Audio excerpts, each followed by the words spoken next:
우리 성도님들이 잘 알고 계시는 것처럼 지난 6일 월요일 새벽, 사람들이 곤히 잠들어 있는 새벽에 튀르키예 남동부 시리아와의 접경 지역에 위치한 가지안테프에서 규모 7.8의 강진이 발생했습니다.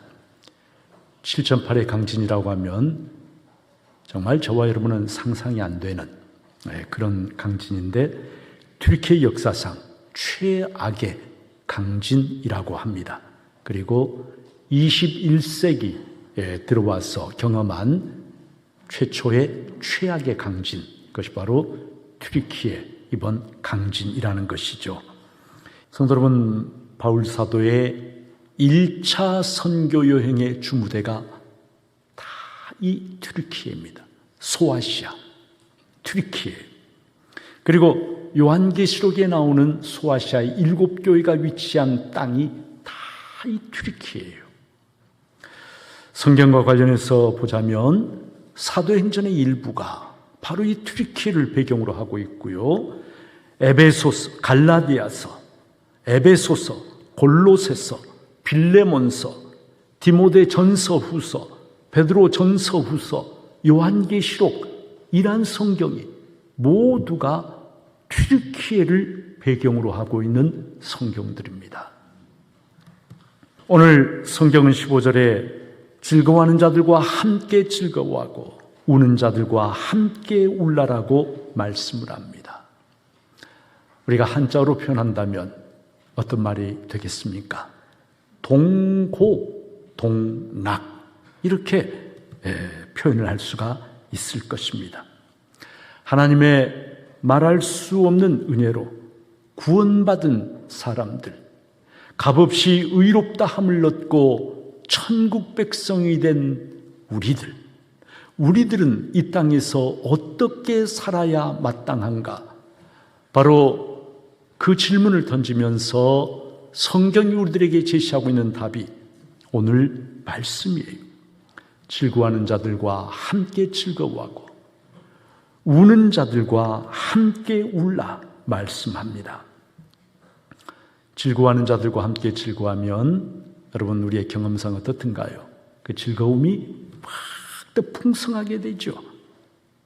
우는 자들과 함께 울면은 그 슬픔과 고통이 어떻게 되나요? 많이 줄어들게 됩니다. 누군가 나의 고통과 아픔을 같이 느끼면서 내가 눈물 흘리고 있을 때 내 곁에서 같이 울어주는 사람이 있다면, 여러분, 우리는 어떤 위로의 말보다도 같이 울어주는 그것만으로 말할 수 없는 위로와 힘을 얻게 됩니다. 생각해보면 사람은요, 본성적으로 나와 관계가 별로 없는 다른 사람의 고통에 공감하기가 참 어려워요. 우리가 튀르키예, 시리아 이야기를 듣지만 안 됐다 하면서도 내 가까운 사람이 당한 것에 비교하면은 여러분, 그런 고통의 강도는 현저하게 떨어질 수밖에 없는 것이 우리들의 모습입니다. 나와 별로 관계가 없으니까 그렇게 여기가 쉬운 거죠. 그런데 성경이 우리에게 말씀하시는 것이 무엇입니까? 누가복음 10장에 보면은 예수님께서 선한 사마리아 사람의 비유를 우리에게 말씀해 주십니다. 예루살렘에서 여리고로 가는 한 사람이 강도를 만나 거의 죽게 되었습니다. 이 사람은 유대인이, 제사장도 레위인도 다 이 유대인을 보고 동족이지만, 그러나 부담스러워서 피해서 그냥 지나가 버립니다. 그런데 사마리아 사람 하나가 강도를 만나 거의 죽게 된 이 유대인을 보게 됩니다. 유대인과 사마리아 사람은 원수관계예요. 이 사마리아 사람이야말로 정말로 강도 만난 유대인을 보고도 본체만 채 지나가도 누구 하나 비난할 사람이 없을 만한 그러한 사람입니다. 그런데 예수님의 말씀에서 여러분, 이 사마리아 사람이 그를 보고 불쌍히 여겼다, 이렇게 주님은 말씀을 하십니다. 불쌍히 여겼다. 성도 여러분, 여기에 불쌍히 여긴다는 말, 제가 자주 말씀드린 우리 성도님들은 다 익숙하게 알고 계시는 말씀. 스플랑크니쪼마이라고 하는 이 말은 복음서에서 죄인들을 향한 주님의 불쌍히 여기는 마음을 표현할 때, 그럴 때 주님에게만 사용하던 말이 바로 스플랑크니쪼마이라고 하는, 이 말의 어근은요, 스플랑크논이라고 하는 창자, 내장이라는 말입니다. 그래서 스플랑크니쪼마이라고 하는 이 말의 의미가 뭐냐면은, 창자가 우리들 몸속 가장 깊은 곳에 있는 내장이 격렬하게 뒤틀릴 정도로 그렇게 다른 사람을 불쌍히 여기는 것, 그것을 표현할 때 쓰는 말이 스플랑크니쪼마이라고 하는 이 말이. 놀랍게도 원수관계에 있는 사마리아 사람이 이 강도 만난 유대인을 불쌍히 여겼다는 것입니다. 누가 내가 사랑해야 할 내 이웃입니까? 이것이 율법교사가 예수님께 던진 질문은, 그 질문에 대해서 예수님은 선한 사마리아 사람의 비유를 들어서 그의 질문에 대답을 해 주셨어요. 누가 내 이웃입니까? 고난당한 모든 사람이 너의 이웃이다 하는 말씀이에요. 그 사람이 설령 너와 원수관계에 있는 사람이라 할지라도 고난당한 사람, 그가 바로 너가 사랑해야 할 너의 이웃이니라. 주님은 그렇게 율법교사에게 가르쳐 주신 것입니다. 그리고 말씀하시죠. 가서 너도 이와 같이 하라 말씀을 하십니다. 성도 여러분, 즐거워하는 자들과 함께 즐거워하고 우는 자들과 함께 울라. 짧은 이 문장 속에 여러분, 그리스도인이 근본적으로 가져야 할 두 가지의 영성이 여기에 담겨 있어요. 하나는 기쁨의 영성입니다. 그리스도인은 기뻐하는 사람이에요. 왜 기뻐합니까? 나와 같은 죄인이 영원히 멸망받을 수밖에 없는, 지옥 갈 수밖에 없는 나와 같은 죄인이 하나님의 말할 수 없는 사랑의 대상이 되고 하나님의 자녀가 되고 천국 백성 된 것이 너무너무 기쁘고 감사해서 기뻐하는 사람, 기쁨의 영성. 그리스도인은 우울해하고 낙담하고 슬퍼하는 사람이 아니라 삶의 어떤 상황 속에서 기뻐하는 사람이에요.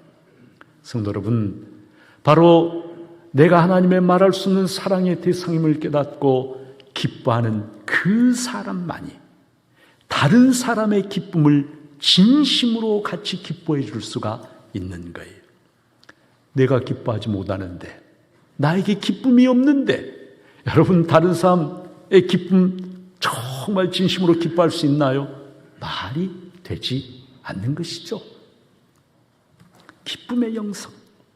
또 하나가 그리스도인이 가져야 될 또 하나의 영성이 눈물의 영성입니다. 그리스도인은 눈물을 흘릴 줄 아는 사람. 오늘날 성도 여러분, 세상은 갈수록 물질 문명이 발달하면서 더 편안해지고 더 쾌적해지고 더 잘 살게 되었지만 갈수록 사람들의 눈에는 눈물이 메말라가고 있습니다. 사람들은 더 이상 울지 않습니다. 더 이상 눈물 흘리지 않습니다. 마음이, 가슴이 황폐해지고 메말라지고 사막처럼 그렇게 되어서 여간 웬만한 일을 보았어도 여러분 잘 울지 않아요. 그러나 그리스도인은 눈물을 흘릴 줄 아는 사람. 그리스도인이 흘리는 눈물은 여러 가지 의미가 있죠.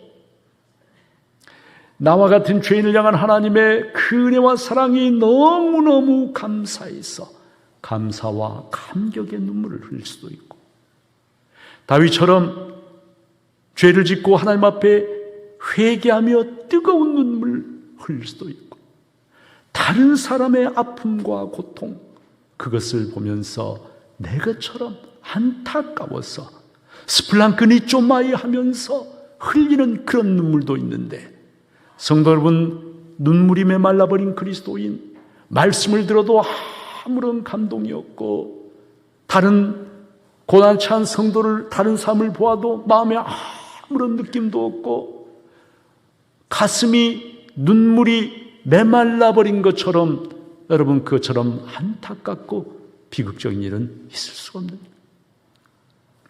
눈물을 흘린다는 말은 내 영혼이 살아있다는 뜻입니다. 내 영혼에 은혜의 강물이 흐르는 사람만이 눈물을 흘릴 수가 있는 거예요. 그래서 여러분, 즐거워하는 자들과 함께 즐거워하고, 그리스도인은 이런 기쁨의 영성을 가지고 함께 기뻐하며 살고, 우는 자들과 함께 울라. 눈물의 영성을 가지고 내 이웃의 아픔, 고통에 같이 울어주며 눈물 흘리며 사는 사람, 그가 바로 성경이 우리들에게 기대하시는 은혜 받은 자의 합당한 모습, 그리스도인의 모습이라고 말씀을 하십니다. 16절에서는 어떻게 해야 그렇게 할 수 있는지를 말씀하시죠. 서로 마음을 같이 하며, 성도 여러분, 마음이 같아야 같이 기뻐할 수가 있죠. 마음이 같아야 같이 울어줄 수가 있죠. 동상이몽, 마음이 전혀 다르면 같이 기뻐하고 같이 울어줄 수가 없는데, 서로 마음을 같이 하며, 높은 데 마음을 두지 말고 도리어 낮은 데 처하며, 마음이 높고 여러분 위에서 사람을 이렇게 내려다보는 그런 위치에 있으면은요, 공감해 줄 수가 없어요. 같이 울어줄 수가 없어요. 그것이 나에게 와닿지가 않아요. 교만한 사람, 내려다보는 사람은요, 같이 기뻐하고 같이 울어주지 못해요. 마음이 낮은 데 있는 사람만이 다른 사람의 아픔에 공감하고 같이 울어줄 수가 있다라고 하는 것입니다. 나에게 좋은 일이 있을 때 마치 자신의 일인 것처럼 정말로 좋아하고 기뻐하고 즐거워하는 사람이 있다면 그 사람은 정말로 나를 사랑하는 사람인 것이죠. 내가 고통 가운데 눈물을 흘리고 있을 때 나에게 다가와서 많은 말을 들어놓는 것이 아니라 정말로 조용히 같이 함께 눈물을 흘려주는 사람이 있다면 그 사람은 진실한 나의 친구인 것이 맞죠. 성도 여러분, 우리가 인생을 살아가면서 경험하게 되는 삶의 진실이라고 하는 것이 있죠. 내가 다른 사람 함께 즐거워하고 함께 울면요, 그 사람도 나와 함께 즐거워하고 함께 울어줍니다. 그러나 내가 함께 웃고 함께 울지 않으면 누구도 나와 함께 울고 함께 웃지 않는다라고 하는 것, 그것이 우리가 경험하는 삶의 진실이에요.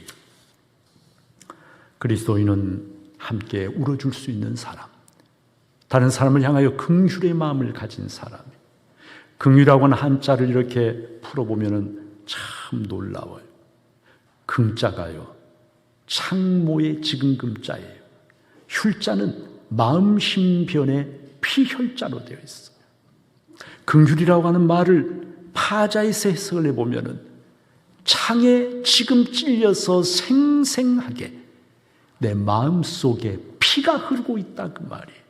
그렇게 긍휼이라고 하는 말은 내 마음의 피가, 육신의 피가 흐르는 것이 아니라 마음의 피가 흐르는 것처럼 그렇게 다른 사람을 불쌍히 여기는 것이 긍휼이라고 하는 말의 뜻입니다.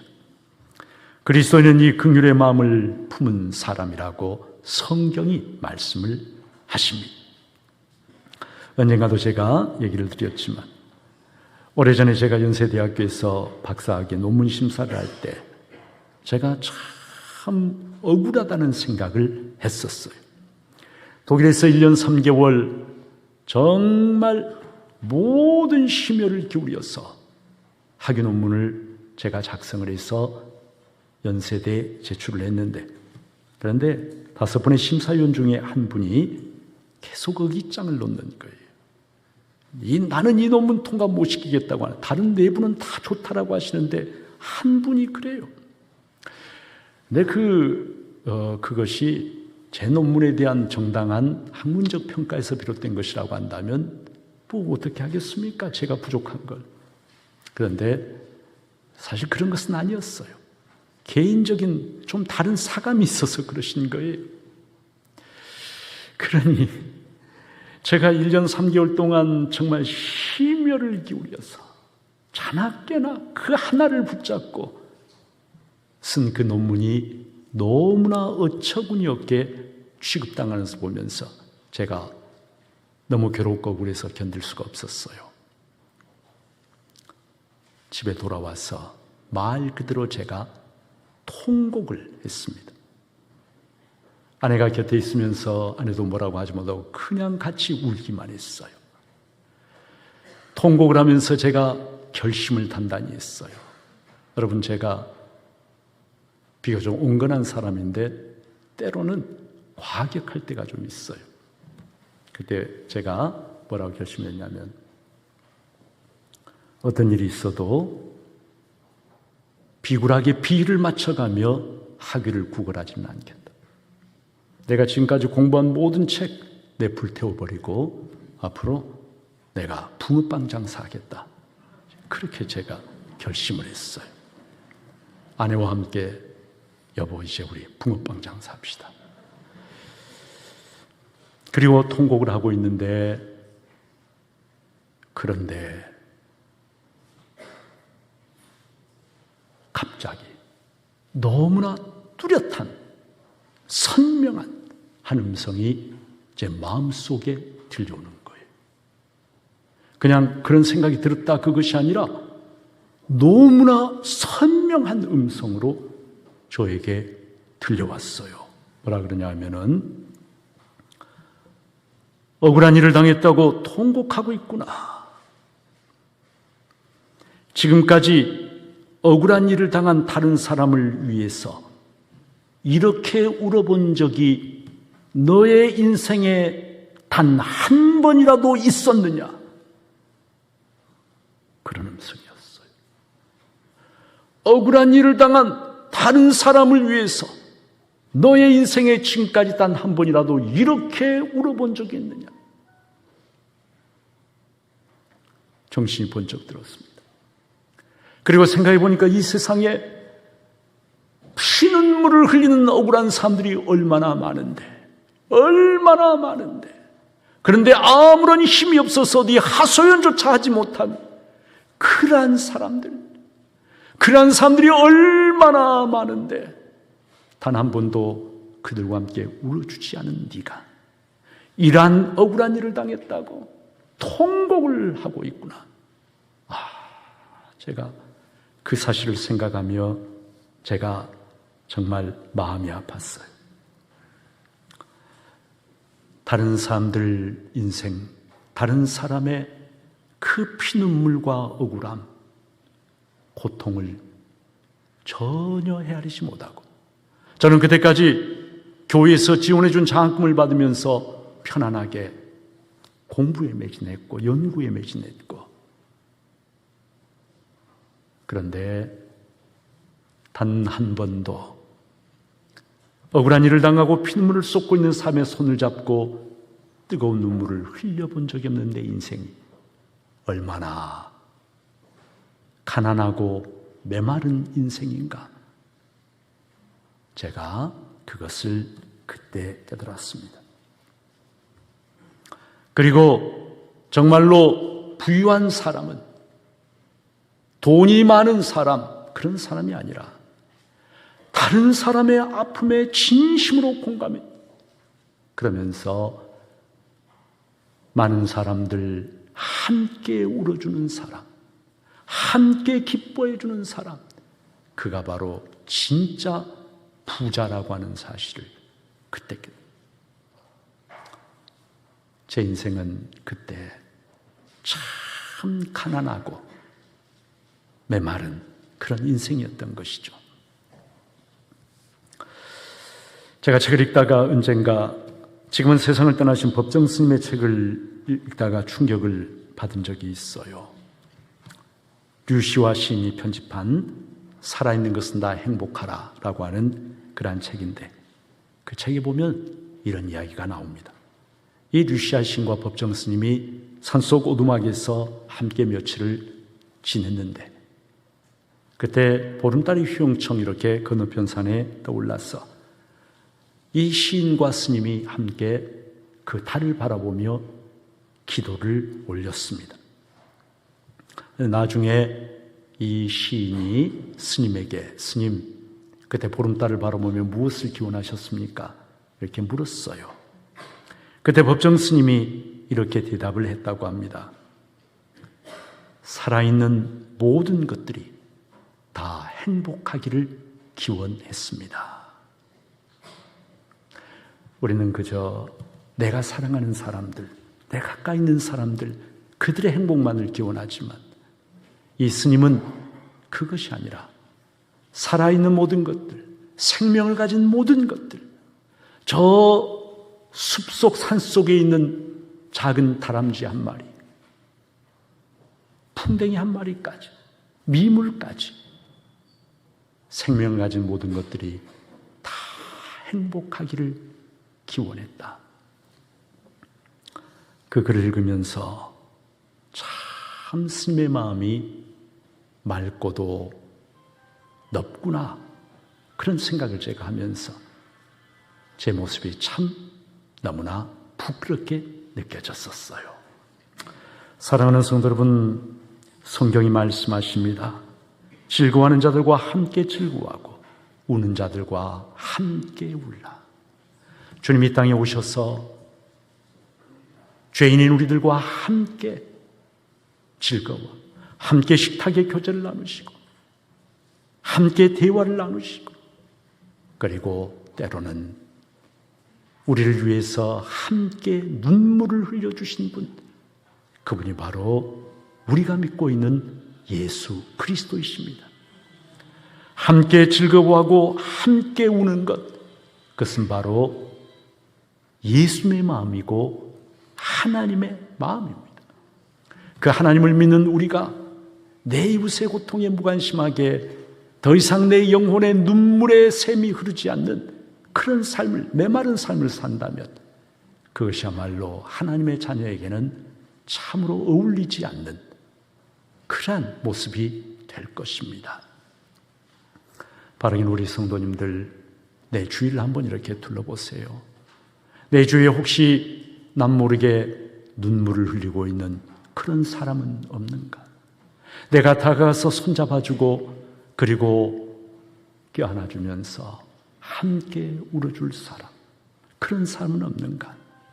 나는 과연 내 이웃의 즐거움, 기쁨에 진심으로 같이 기뻐하고 같이 즐거워하고 축복하며 그렇게 살고 있는가? 우리 자신을 한번 돌아보고, 또 가까이 있지 않아도 고난당한 모든 사람이 우리의 이웃이라고 하는 사실을 깨닫고, 멀리 튀르키예, 시리아에 지진으로 인해서 모든 것을 잃어버리고 절망 가운데 있는 그 사람들까지도 나의 작은 손길로 그들에게 삶에 대한 희망과 용기를 불러일으켜 줄 수 있는 그런 성도, 하나님은 저와 여러분에게서 그런 모습을 기대하시는 줄로 믿습니다.